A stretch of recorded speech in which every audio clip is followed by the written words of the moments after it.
Ethereum, the second most popular cryptocurrency, is turning 8.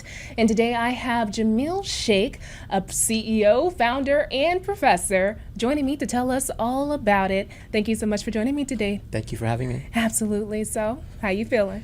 Feeling great. I'm dealing with the hot weather, but love to be here and glad to talk about Ethereum. All right. Yeah. So could you tell us what is the significance of Ethereum? Sure. So Ethereum started, depending how you want to measure it, somewhere late 2013, 2014 is when the idea was born. And the idea was to expand Bitcoin, to take Bitcoin, which is focused on money, and allow other types of things to occur on a blockchain. So with Bitcoin, the difficulty with Bitcoin is all you could do is trade Bitcoins on it. There's not much you can do. You can't build any custom functionality. And the idea with Ethereum was to allow for decentralized applications to be built, and so encompassing a larger, broader set of use cases. So I can do finance, I could do healthcare, I could do tokens, I can do all kinds of things on the blockchain that I couldn't do with Bitcoin. So in some sense, Ethereum is inspired by Bitcoin, but does things very, very differently from Bitcoin. Mm-hmm. And the whole goal of Ethereum is to really democratize how business is done, how business processes are executing. That includes finance and other fields as well. So that's the significance of Ethereum. And in many ways, it has opened up the blockchain world as we know it today quite extensively. So in the blockchain space, if we only had Bitcoin today, we'd be talking about Bitcoin and Bitcoin money, and maybe not much else.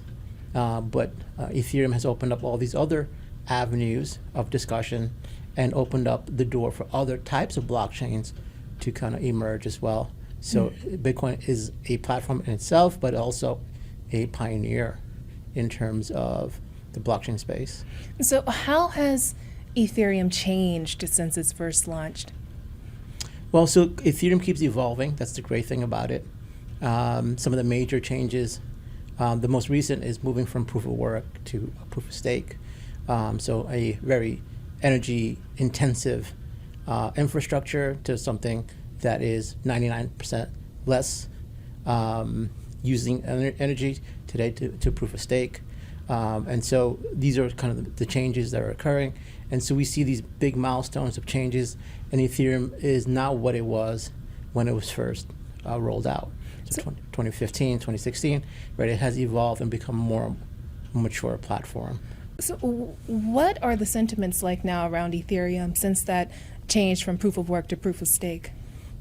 I think it's mixed. There's a lot of people that are questioning. So the idea of proof of stake and proof of work is to secure the blockchain against attacks.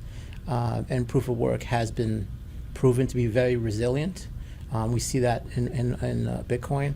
And the how effective it is, how effective proof of stake is on Ethereum is yet to be determined. There is a camp of people, there are some people that believe that there is a weakening in the protection and security of the Ethereum blockchain because of proof of stake. So far, we haven't seen that. There hasn't been an attack that has crippled the Ethereum blockchain. But I would say overall, people are very happy about it, and there is a bullish sentiment around proof of stake and the types of changes that are occurring in Ethereum and evolving it forward. The biggest being this energy reduction.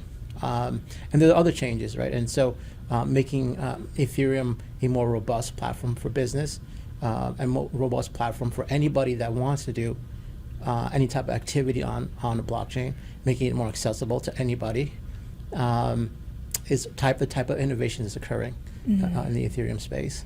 So is Ethereum technically decentralized because of this proof of work to proof of stake evolution? Yes, so those algorithms, so proof of stake and proof of work are basically algorithms, or set of procedures of how different operators work on that Ethereum network. And if you're a participant on that network, it structures how you can and what you can and can't do, how you operate. And the result is there is decentralization. The result is that anybody can come in and join the network or leave at any time they want. So you have people constantly coming in and joining or leaving the network. So you have the node operators, the validators. And so the result is you have decentralization by and large. Is it pure decentralization? Is it 100% decentralized? I think that's a philosophical question. It's a question that maybe requires a more nuanced answer, maybe not the right place for that. But overall, it is decentralized because these protocols, the objective of the protocol is how do I coordinate all these actors that are involved that do not know each other, do not trust each other. And the idea of proof of work and proof of stake is coordination. How do I coordinate it? So for example, you and I want to go for lunch. The coordination of figuring out where to go to lunch is pretty simple. We can do it pretty quickly within 2 minutes. Let's go there, let's go there. But imagine we want to coordinate with 50 people who each have a say around where we should go to lunch. How do we organize that? Right, that kind of vote. Is it a voting thing? Do we have a blackboard where people write stuff down and we tally and the majority wins and so on and so forth? And if the minority loses, must they accept where we go for lunch and so on and so forth? And that is what these algorithms try to manage. How do participants work with other participants? And the result is decentralization.